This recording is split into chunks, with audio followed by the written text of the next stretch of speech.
जय श्री महाकाल दोस्तों, स्वागत है आपका द पॉडकास्ट वर्ल्ड इंडिया के एक नए एपिसोड में। आज के एपिसोड में हम बात करेंगे दिवाली आ रहा है, इसमें दिवाली के बहुत सारे टिप्स मंत्र आपको आज के वीडियो में मिलेंगे जो हर प्रॉब्लम से रिलेटेड होगा। और साथ ही साथ आज हम बात करेंगे आपके कुंडली पे, और कुंडली में जो ग्रहों की दशा और महादशा होती है उस पर भी हम बात करने वाले हैं। और साथ ही साथ अगर किसी की कुंडली में मंगल दोष है तो उस पर भी बात करेंगे और उसका कैसे सोल्यूशन होगा ये भी हम आज डिस्कस करने वाले हैं वीडियो में। आज के हमारी गेस्ट हैं सेजल जी, तो उनसे बात करते हैं। मैम स्पेशली वर्क करते हैं एस्ट्रोलॉजी में, न्यूमरोलॉजी में और टैरो में, तो मैम से बात कर लेते हैं। जय श्री महाकाल मैम। राधे राधे। ठीक है मैम, आप थोड़ा सा अपना इंट्रोडक्शन दे दें ऑडियंस को। मैं फॉर लास्ट 25 इयर्स मैं फैशन डिज़ाइनिंग की फील्ड में हूँ। I am a fashion designer. Okay. But during Covid period जब हमारा ये टाइम आया था, सब काम बंद हो गए थे, तो मैंने अपना पैशन जो एस्ट्रोलॉजी का था उसको परस्यू कर लिया कि why to waste time just sitting idle and anything. मैंने उसको इस फील्ड में परस्यू कर लिया था। और उसके बाद से जितनी चीज़ें मेरे सामने अनफोल्ड होती गई, बेसिकली क्या होता था कि मैं जब अपने लिए किसी इशू के लिए कंसल्टेशन लेने जाती थी या पूछती थी, तो वो चीज़ें मेरी लाइफ के साथ रिलेट नहीं हो पाती थी। अच्छा। बहुत बार ऐसा होता था कि रिलेट नहीं हो पा रही हैं, तो मुझे बड़ा अंदर से वो घबराहट, बेचैनी रहती थी कि ऐसा क्यों हो रहा है।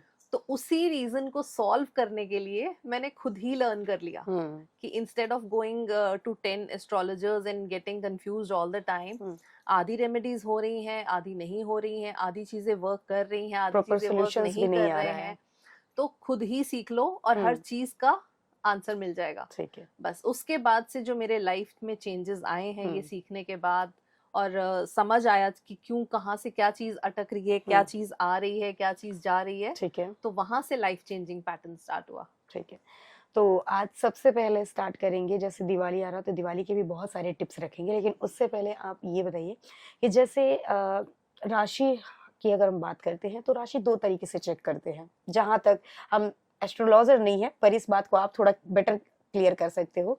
जैसे सबसे पहले दो तरीके से राशि देखते हैं, एक तो डेट ऑफ बर्थ से या फिर दूसरा नाम के फर्स्ट लेटर से हम चेक करते हैं। तो क्या वो सही तरीका है या फिर दोनों में कोई डिफरेंस है? हमारी लाइफ में 3 राशियां बहुत ज्यादा मैटर करती हैं। फर्स्ट हमारा सन साइन होता है, ठीक है, जो हम अपने डेट ऑफ बर्थ से चेक करते हैं। सेकंड हमारा मून साइन होता है।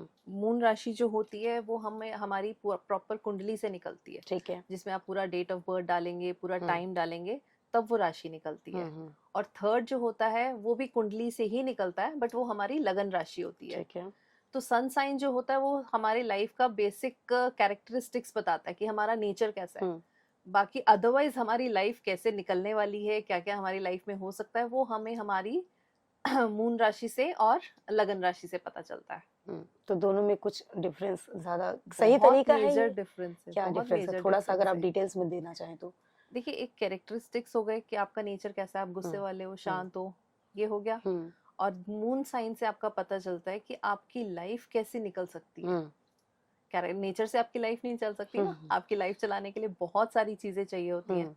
तो मून राशि से, लगन राशि से, इन सब चीजों से आगे की बहुत चीजें पता चलती हैं। अच्छा। लोग इसमें कंफ्यूज रहते हैं, वो अपने अल्फाबेट से उसको कनेक्ट कर लेते हैं मून राशि को। जनरली ऐसा होता है कि पेरेंट्स क्या करते हैं कि हमें ये नाम पसंद है, हम रख देते हैं, जबकि कुंडली में हमारी मून राशि कुछ और होती है। तो वो हमारी चीजें रिलेट नहीं हो पाते हैं। हम राशि देखते हैं, अरे ऐसा होना था मगर हुआ तो है नहीं, बिकॉज हम राशि ही गलत चेक कर रहे हैं। अच्छा, ठीक है। और दूसरा ये कि अगर आज के टाइम पे बहुत से लोग ऐसे हैं जिनको डेट ऑफ बर्थ पता ही नहीं है, तो जिनको जिनको तो पता है डेट ऑफ बर्थ, उनकी कुंडली तो बहुत इजी तरीके से बन जाती है, किसी भी एस्ट्रोलॉजर के पास जाते हैं। और बहुत से एस्ट्रोलॉजर ऐसा कहते हैं कि सिर्फ डेट ऑफ बर्थ रहेगा तभी कुंडली बन सकती है, विदाउट डेट ऑफ बर्थ कुछ नहीं हो सकता। तो आप विदाउट डेट ऑफ बर्थ भी उनकी कुंडली बना सकते हो अगर किसी को नहीं पता है तो? विदाउट डेट ऑफ बर्थ भी हो जाता है। आप मेरे पास आ रहे हो कोई प्रॉब्लम लेके कि सपोज मेरी लाइफ में ये इशू चल रहा है, तो आप जिस मतलब टाइम कोई मेरे भी आ पास रहा है आए, लेकर के? कोई भी, हाँ, आप तो वो उस इशू को लेके, उस टाइम को लेके एक नई कुंडली क्रिएट हो जाती है। अच्छा, तो वो प्रश्न कुंडली कहलाती है। तो प्रश्न कुंडली में और जो जन्म कुंडली होती है उसमें क्या डिफरेंस है? ये सिर्फ आपके उसी इशू को लेके बनी है कि आपके मन में ये डाउट आया, आपके मन में ये ख्याल आया कि मैं सिर्फ पूछूं, क्वेश्चंस के? सिर्फ उस पर्टिकुलर इशू को लेके। उस कुंडली से आप बाकी सारी चीजें नहीं देख सकते, आप सिर्फ वही चीज देख सकते हो जो आपकी लाइफ में अभी प्रॉब्लम चल रही है। अच्छा, और किसी की कुंडली में अगर राहु की दशा महादशा जो बदलती रहती है, तो कहते हैं राहु राजा से रंक भी बना देता है और रंक को राजा भी बना देता है। तो इस पे थोड़ा डिटेल में चलते हैं आज हम। Rahu is the most unpredictable planet. आप उसकी प्रिडिक्शन 100 प्रिडिक्शंस कर लीजिए, हो सकता है आपकी 100 की 100 ठीक बैठ जाए, हो सकता है आपकी 10 भी ठीक ना बैठे। वो इतना अनप्रिडिक्टेबल है। मैनिपुलेटिव प्लैनेट है, ओनली हेड, सिर्फ दिमाग ही चलाता है वो। ठीक है। तो इसकी जब महादशा आती है वो आपके कर्मों का रिजल्ट देती है कि आप बैक में क्या करके आए हैं, आप पीछे अपने बर्थ, अपने प्रारब्ध क्या लेकर आए हैं। आज हम ग्रहों की बात कर रहे हैं और सारे मिथ्स भी हम डाउट्स क्लियर कर रहे हैं। तो एक ये भी सुनने को बहुत ज्यादा मिलता है कि राहु केतु और शनि जो हैं वो हमेशा बैड रिजल्ट ही देते हैं, या फिर वो सारी चीजों को डिस्ट्रॉय करते हैं, खराब करते चलते हैं, तो बहुत डाउनफॉल भी आता है उनसे। तो क्या ऐसा सच में है या एक मिथ है, ऐसा कुछ है? The answer is no. हमें खराब करने के लिए, हमें डिस्ट्रॉय करने के लिए, हमें परेशान करने के लिए हमारी कुंडली का कोई भी प्लैनेट रिस्पॉन्सिबल हो सकता है। अगर हमारा सूर्य खराब है तो हमारे फादर के साथ इश्यूज आएंगे। अगर हमारा मून खराब हो जाता है तो हमारी मॉम के साथ, हमारी मदर के साथ प्रॉब्लम्स आने लग जाएंगी, उनकी हेल्थ में इश्यूज आएंगे। अगर किसी की कुंडली में मंगल खराब हो जाता है तो उनके एक्सीडेंट के चांसेस बढ़ जाते हैं। वहीं अगर बुध खराब हो जाता है, मरकरी खराब होता है, तो उससे उनकी एजुकेशन में, उनके बिजनेस में प्रॉब्लम आने लग जाती है। और अगर शुक्र खराब होता है तो एज एवरीबडी नोज वाइफ के साथ इश्यूज आते हैं एंड लग्जरीज खत्म हो जाती हैं लाइफ की। देन शनि में अगर प्रॉब्लम आ जाती है तो बनते बनते काम अटकते हैं। सेकेंडली आपके स्टाफ के साथ प्रॉब्लम आती है, चीज़ें डीले होने लग जाती हैं। और राहु के साथ अगर प्रॉब्लम आए तो आप हर इंसान के साथ चालाकियाँ खेलते हो, माइंड गेम्स खेलने लग जाते हो। एंड केतु वो आपको हर चीज से डिटैच कर देता है, आपका मन उचाट कर देता है, आपका कुछ करने का मन ही नहीं करता। अगर किसी की लाइफ में अगर इस तरीके की प्रॉब्लम्स आ रही है या उनकी कुंडली में कुछ इस तरीके का बन रहा है कुछ भी, तो उसकी बेटरमेंट के लिए वो क्या कर सकते हैं? इसके लिए आप क्या कर सकते हो, फॉर एग्जाम्पल अगर हमारी कुंडली में हमारा जुपिटर खराब है या किसी की कुंडली में कोई भी प्लैनेट खराब है, हम जुपिटर का एग्जाम्पल ही लेते हैं, तो इसमें आपको क्या होगा, आपको यूनिवर्स की ब्लेसिंग्स आनी बंद हो जाएंगी, आपके काम बनते रुक जाएंगे 90 पे पहुंच के आपके काम अटक जाएंगे। एक एग्जाम्पल देती हूँ कि हम सांप सीढ़ी खेल रहे हैं, 99 पे सांप बैठा है, आपने सब कुछ क्रॉस कर लिया, आप 99 पहुंचे, सांप ने आपको डसा, आप वापस नीचे आ गए। यहाँ पे हम कहेंगे कि जुपिटर हमें नेगेटिव रिजल्ट्स दे रहा है। तो इसको ठीक करने के लिए हम लाल किताब का एक ये उपाय कर सकते हैं कि आप अपने गले में गोल्ड की चेन पहन लीजिए। गोल्ड की चेन जुपिटर को रिप्रेजेंट करेगी और गला हमारा ये हमारा फर्स्ट हाउस को रिप्रेजेंट करता है। तो हम अपने फर्स्ट हाउस को स्ट्रॉन्ग कर रहे हैं, तो जुपिटर ऑलरेडी हमें अच्छे रिजल्ट्स देने लग जाएगा। कुंडली में अगर प्लैनेट्स बहुत बैडली पोजीशन में है या फिर अगर राहु केतु और शनि की महादशा चल रही है, तो फिर ऐसे में क्या करना होता है ताकि वो बेटर रिजल्ट मिले उसका? देखिए, ऐसा नहीं है कि प्लैनेट्स अगर बैडली प्लेस्ड हैं तो वो नेगेटिव ही रिजल्ट्स देंगे। इसी का मैं आपको एक एग्जांपल देती हूँ। राहु हमारे 5th हाउस में अच्छा नहीं माना जाता। अगर राहु 5th हाउस में प्लेस्ड है तो वो आपको रिलेशनशिप इश्यूज देगा, ठीक है, वो आपको बेबी कंसेप्शन में प्रोजेनी के इश्यूज देगा, वो आपकी एजुकेशन में प्रॉब्लम देगा, but at the same time वो आपको इतना क्रिएटिव बना देगा कि आपकी thinking out of the box होगी।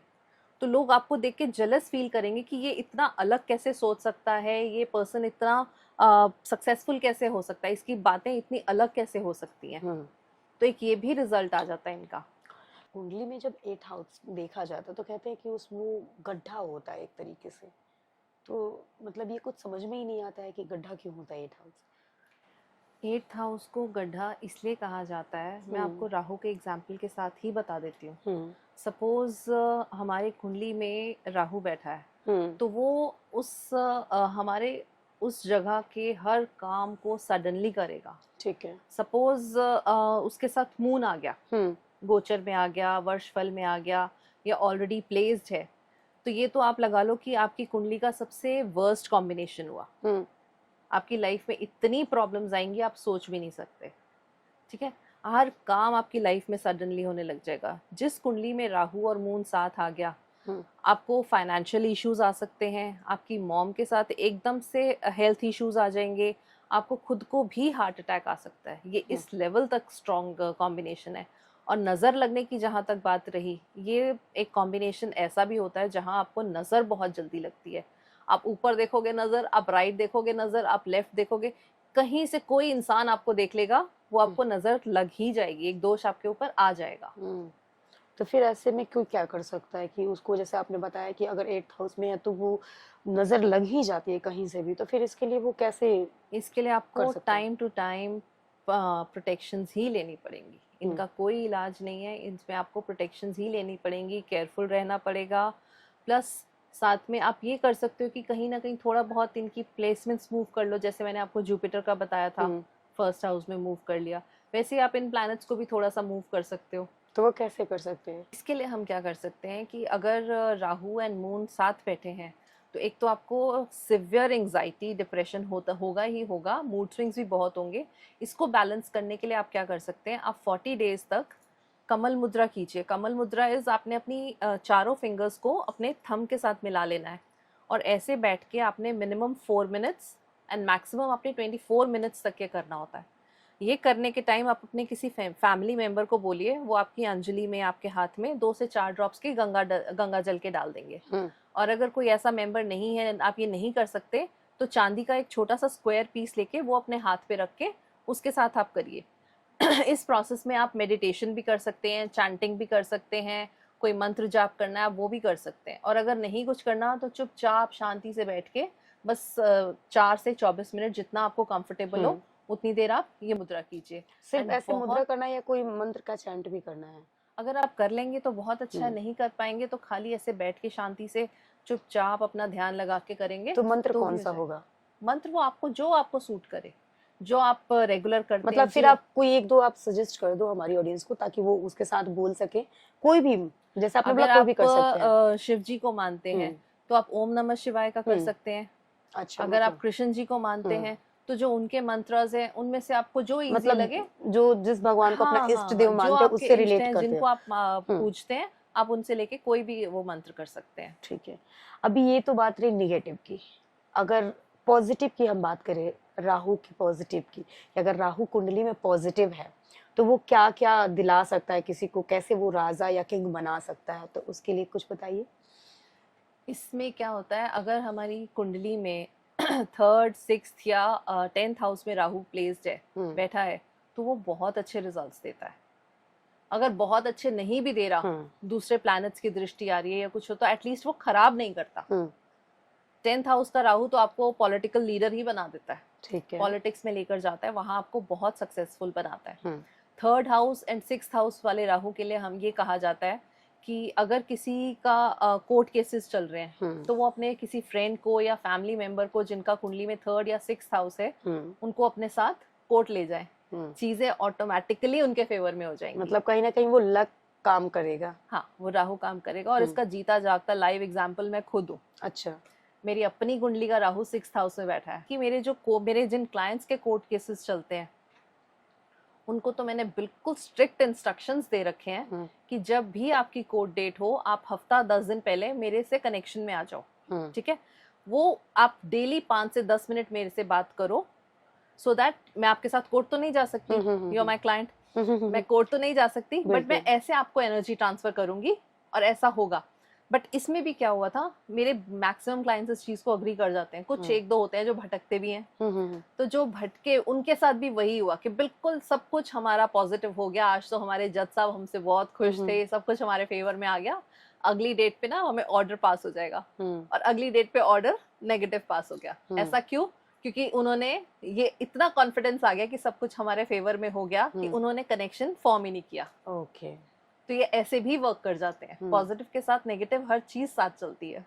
जैसे दिवाली आ रही है, तो दिवाली पे जो तंत्र में जो है वो साधनाएं होती है, स्पेशली बहुत बहुत तंत्र क्रियाएं भी होती हैं उसमें, पर एस्ट्रोलॉजी में सिद्धि होती है, राइट?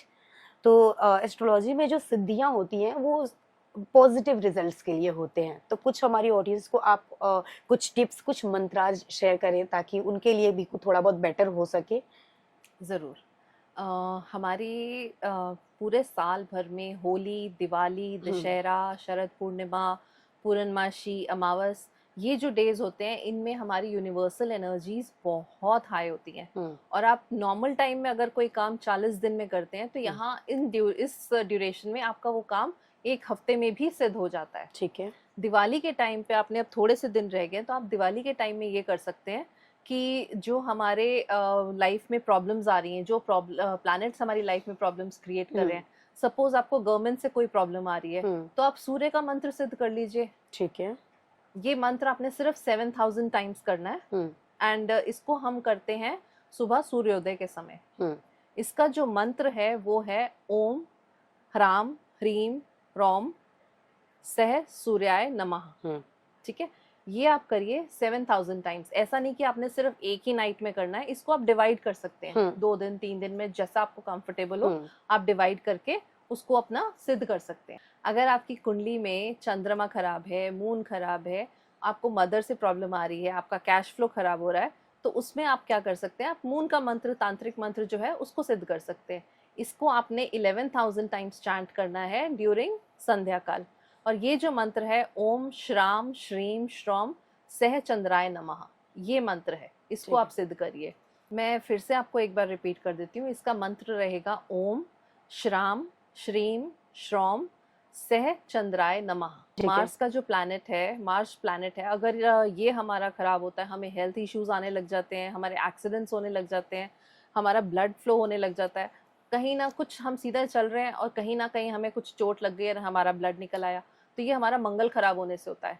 अगर हम मंगल का मंत्र सिद्ध करते हैं तो इसका जाप हमें 10,000 टाइम्स करना होता है एंड ड्यूरिंग दिन का पहला प्रहर। और इसका जो मंत्र है ओम क्राम क्रीम क्रोम सह भौमाय नमः। मैं रिपीट कर देती हूँ, ओम क्राम क्रीम क्रोम सह भौमाय नमः।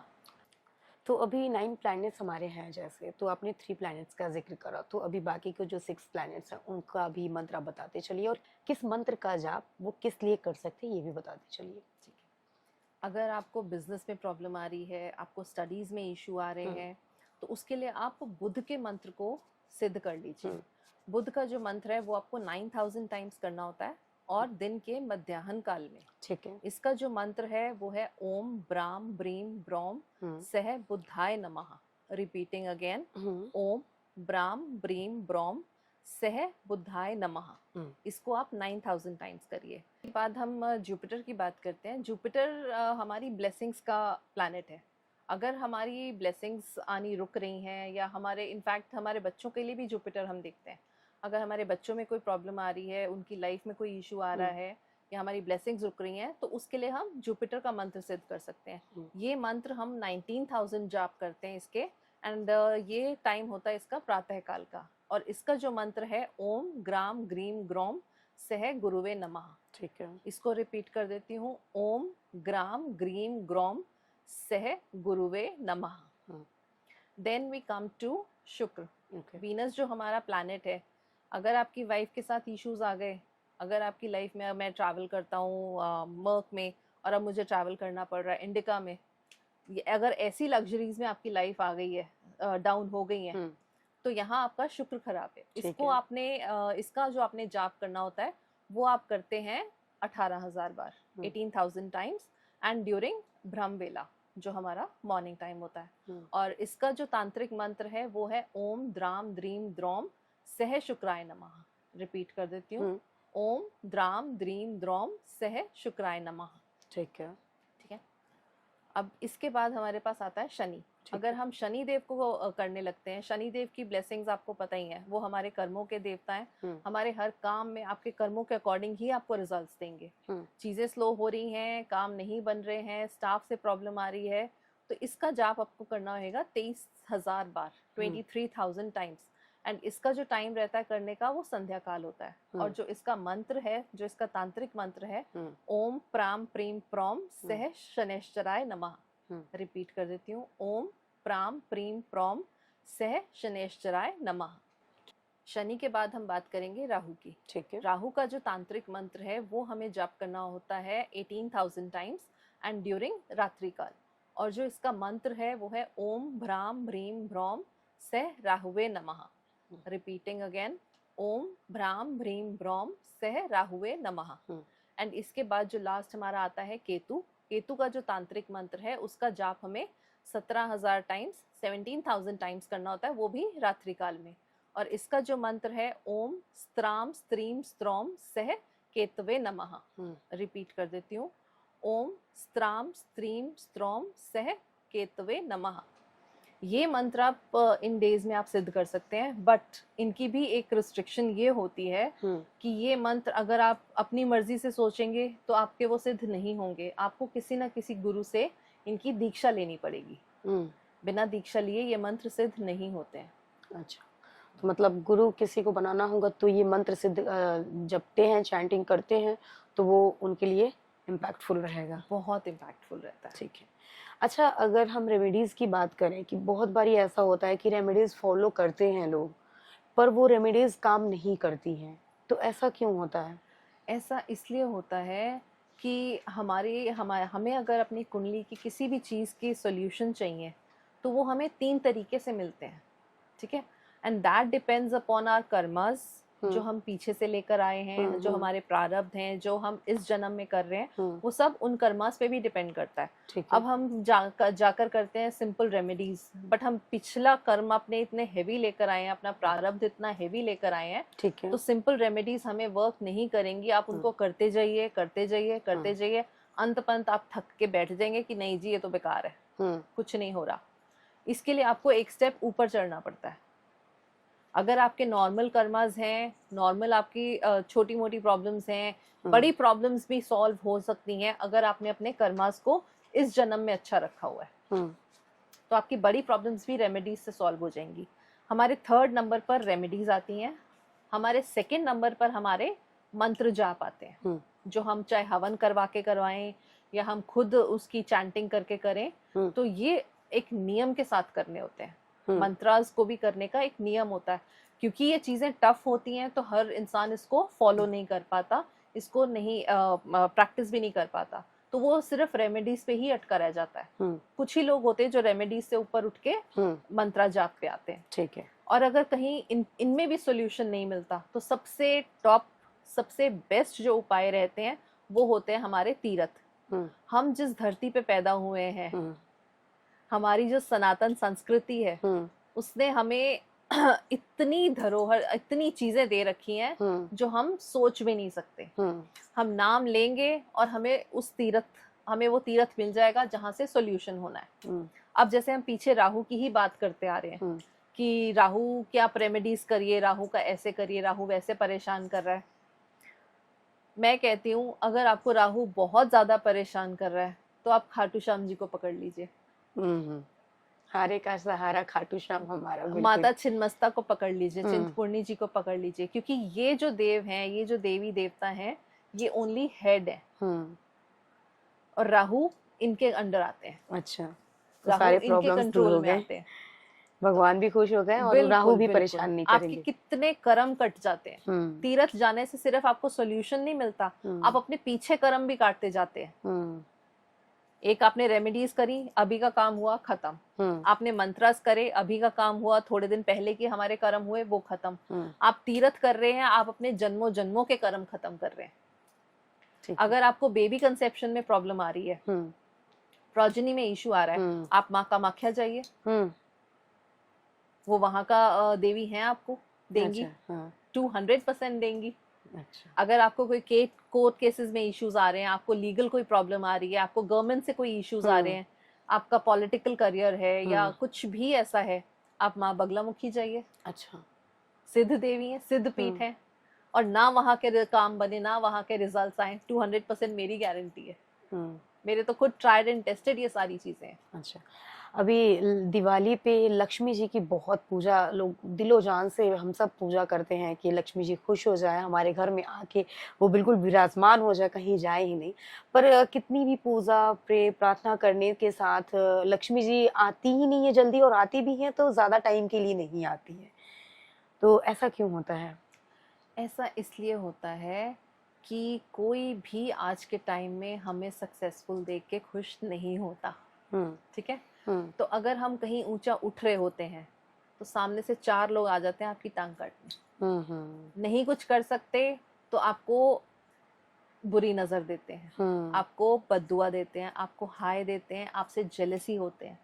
तो ये जो नेगेटिविटी वो आपको दे रहे हैं, आप पॉजिटिव करने वाले एक अकेले पर्सन, और आपको 10 जगह से नेगेटिविटी आ रही है, तो आप कैसे उसको बैलेंस करेंगे? तो इसलिए लक्ष्मी जी अगर हमारे पास आती भी हैं तो उनको टिकाने के लिए, वैसे तो चंचला है, वो टिकती नहीं है, बिल्कुल, फिर भी उनको टिकाने के लिए या उनको अपने घर में विराजमान करने के लिए हमें बहुत ज्यादा प्रोटेक्शंस लेनी पड़ती हैं, बहुत ज्यादा रेमेडीज करनी पड़ती हैं। सबसे पहले तो अपने आसपास की जितनी जेलसी है, जितना नेगेटिव हो रहा है, उसको क्लीन करना पड़ता है। कुछ क्लीन करने का, ऑरा क्लीन करने का, कुछ ऐसा नेगेटिविटी क्लीन करने का कोई उपाय बता दें आप? उसके लिए आप क्या करिए, एक पानी का ग्लास लीजिए, उसके अंदर एक फिटकरी का टुकड़ा डालिए और 1 चम्मच सेंधा नमक डाल के रात को आप अपने हेड के पास रख के सो जाइए। मॉर्निंग में इसको आप घर से बाहर फेंक दीजिए। इन केस आप घर से बाहर नहीं फेंक सकते हैं तो इसको आप वॉश बेसिन में फेंक दीजिए और उसके बाद 2 से 3 मिनट तक कॉन्टिन्यूस अपना टैप चला के रखिए, ताकि जितना भी वो फ्लो है वो सब निकल जाए, घर से बाहर चले निकल जाए। अच्छा, तो ये जो आपने पानी का जिक्र, ये जो आप टिप्स बता रहे हैं, ये किस लिए करना होता? ये ऑरा क्लीनिंग के लिए है कि आपके आसपास सबसे पहले आप अपना प्रोटेक्शन लेंगे, आप अपनी क्लैरिटी करेंगे, तभी तो आप किसी को बुलाएंगे। अगर आप माँ लक्ष्मी को भी बुला रहे हैं, घर साफ करेंगे, तभी वो आएंगी ना। फिर शुक्र को कहते हैं कि बहुत स्ट्रॉन्ग प्लैनेट्स हैं, क्योंकि शुक्र अगर स्ट्रॉन्ग है तो लग्जरी लाइफ कोई जीता है, या उसको उसकी इच्छाएं ऐसी हो जाती है कि वो हर चीज लग्जरी की तरफ जाता है। पर साथ ही साथ शुक्र को फ्लर्टी भी कहते हैं, तो ऐसा क्यों और किस कॉम्बिनेशन के साथ वो ऐसा होता है? शुक्र लग्जरीज देता है, एट द सेम टाइम शुक्र हमारे रिलेशनशिप्स को भी रिप्रेजेंट करता है। बट इसमें क्या होता है, कहीं पर तो वो फ्लर्टी हो जाता है, बट कहीं पर अगर उसके ऊपर गुरु की दृष्टि आ रही है या गुरु का कंजंक्शन आ रहा है, तो वो उसको फ्लर्टी नहीं होने देता। अब सपोज कीजिए 3rd हाउस में शुक्र बैठा है, तो वो आपको फ्लर्टी बनाएगा ही बनाएगा। अच्छा। चाहे आप मेल है चाहे आप फीमेल है। बट यही अगर आपका शुक्र के साथ गुरु आ गया कंजंक्शन में, शुक्र कहेगा मैं भाग रहा हूँ और गुरु उसको रोक लेगा, वो उसको कुछ ऐसा गलत काम करने ही नहीं देगा। और यही अगर शुक्र के साथ किसी भी हाउस में अगर राहु आ जाए, तो आपके मल्टीपल अफेयर्स हैं, आपके मल्टीपल रिलेशनशिप्स हैं, आपके फिजिकल रिलेशंस भी मल्टीपल हो जाते हैं। कि राहु शुक्र की जो ये प्रॉपर्टी है उसको बहुत ज्यादा एनहांस कर देता है। साथ में अगर शुक्र के साथ मंगल आ जाता है तो आपके लव मैरिज के योग बहुत बन जाते हैं। किसके साथ क्या आ जाता है तो? शुक्र के साथ मंगल। अच्छा। तो लव मैरिज के योग बहुत बन जाते हैं। और अगर ये कॉम्बिनेशन 9th हाउस में आ जाए, शुक्र मंगल का कॉम्बिनेशन 9th हाउस में आ जाए और उसका कनेक्शन 3rd हाउस से बन जाए, तो आप भाग के शादी करोगे। अच्छा। हाँ, घर वालों के अगेंस्ट भाग के छुप के शादी करोगे। अच्छा, और कुंडली की ही हम बात कर रहे हैं, तो जैसे मंगल का जो दोष होता है, जैसे लोग कहते हैं कि ये तो मांगलिक है, तो मांगलिक दोष मतलब अगर किसी की कुंडली में है, तो क्या ये किसी टाइम पीरियड के लिए होता है या लाइफ टाइम के लिए ये मांगलिक दोष होता है? मांगलिक दोष नहीं कहना चाहिए, इसको मांगलिक योग कहना चाहिए, क्योंकि अच्छा। मंगल तो कारक ही सब अच्छी चीजों का है, वो अमंगल तो कर ही नहीं सकता। बेसिकली मांगलिक का इशू उसका ये रहता है कि अगर जिसका कुंडली में मांगलिक है, ठीक है, मांगलिक योग बन रहा है, तो दैट मीन्स उसकी एनर्जीज बहुत हाई हैं। और सामने वाले का अगर कोई दूसरा वो है, अगर वो नॉन मांगलिक है, तो उसकी एनर्जीज इतनी हाई नहीं होंगी कि वो उसके लेवल्स को मैच कर जाए। तो यहाँ जो इम्बैलेंस क्रिएट होता है, तो ये प्रॉब्लम्स क्रिएट करता है लाइफ में, मैरिटल लाइफ में। अदरवाइज और कोई प्रॉब्लम्स नहीं आती। ये एक बहुत बड़ा मिथ है कि मांगलिक और नॉन मांगलिक की शादी हो जाए तो एक पर्सन की डेथ हो जाती है। बचपन से हम लोग यही सुनते आ रहे हैं। ऐसा कुछ नहीं है, सिर्फ उनके एनर्जी लेवल्स में डिफरेंस आता है कि नॉन मांगलिक पर्सन की एनर्जीज को मैच नहीं कर पाता। अच्छा, अगर जैसे मांगलिक, अगर लड़की मांगलिक होती है तो कहते हैं कि अगर लड़का मांगलिक नहीं है तो उसकी पेड़ से, ऐसे ऐसी कुछ चीजों से, मतलब पेड़ से तो मोस्टली सुना जाता है कि अगर लड़की मांगलिक है तो उसकी शादी पहले लाइफ पार्टनर से पहले किसी और चीज से उसकी शादी करा दो, जैसे पेड़ हो गया या कोई भी चीज हो गई, तो ये कितना वर्क करता है? आई एम मांगलिक, माई हस्बैंड इज नॉन मांगलिक, 25 साल। This is the answer. Okay. हम लोग रह रहे हैं, हाँ। अच्छे खासे जिंदा रह रहे हैं, हाँ। कोई प्रॉब्लम नहीं हुई, और मेरी किसी से कोई शादी नहीं हुई, किसी पेड़ से, किसी कुत्ते से, किसी जानवर से, किसी पौधे से, किसी से शादी नहीं तो हुई। आप जो बता रहे हो आपके हस्बैंड वो भी मांगलिक थे? नॉन मांगलिक है। हाँ, मैं अच्छा। मांगलिक हूँ, वो नॉन मांगलिक है। अच्छा, वो नॉन मांगलिक है, आप हाँ जी, मांगलिक है। हाँ जी। अच्छा। कोई ऐसा लाइफ का थ्रेट नहीं आया, कोई ऐसी प्रॉब्लम नहीं आई, कोई किसी से शादी कराने की जरूरत नहीं पड़ी। ठीक है। और अभी बाकी भी आपकी लाइफ अच्छी चल रही अप्स है, एंड मैरिड डाउन्स तो लाइफ? हर शादी में होते हैं, हाँ, किसमें नहीं होते। बिल्कुल। बेसिकली लेकिन मांगलिक हाँ। इसीलिए देखा जाता है कि लाइफ के ऊपर थ्रेट कहा जाता था, हुँ, बट वो ऐसा कुछ नहीं है, थ्रेट नहीं होता। हुँ। अच्छा, शादी के लिए कुंडली का बहुत इम्पोर्टेंट होता है कि कुंडली से कुंडली मैच करनी चाहिए, गुण मिलने चाहिए तभी शादी अच्छी चलती है। पर आजकल गूगल पे भी कुंडली चेक कर लेते हैं। तो ये कितना सही है? और कितने गुण मिलने चाहिए तो शादी परफेक्ट चलती है? देखिए, मिनिमम तो आपके 18 गुण मिलने चाहिए, अच्छा। बट अगर आपके 8 गुण भी मिल जाए हुँ, और आप कहें कि शादी नहीं चल रही, वो शादी चल भी सकती है, वो नहीं भी चल सकती है। सिर्फ एक गुण मिलान नहीं होता शादी के लिए, हुँ, उसके लिए हमें दशाएं देखनी होती हैं, उनकी प्लेसमेंट्स देखनी हुँ, होती हैं, प्लैनेट्स की प्लेसमेंट्स देखनी होती हैं, कब कौन सा किसका कौन सा ग्रह हैवी है, उसका अगर हमारा ग्रह हैवी है, दूसरे का नीच तो नहीं है। ये हुँ, सब चीजें देख के तब शादी के लिए हम लोग कुंडली मिलाते हैं। खाली एक जो आजकल गूगल पे चेक करते हैं, कुंडली मिलान करा, गुण मिलान करा, वो हुँ। करके उसके बेसिस पर शादी नहीं करनी चाहिए। सो आज का एपिसोड मैम आपको कैसा लगा? बहुत अच्छा लगा, आपसे बात करके बहुत अच्छा लगा। हुँ। सो इस वीडियो में इतना ही। अगर आपको ये वीडियो अच्छी लगी हो, ये एपिसोड अच्छी लगी हो तो कमेंट सेक्शन में ज़रूर बताइएगा। जय श्री महाकाल। राधे राधे।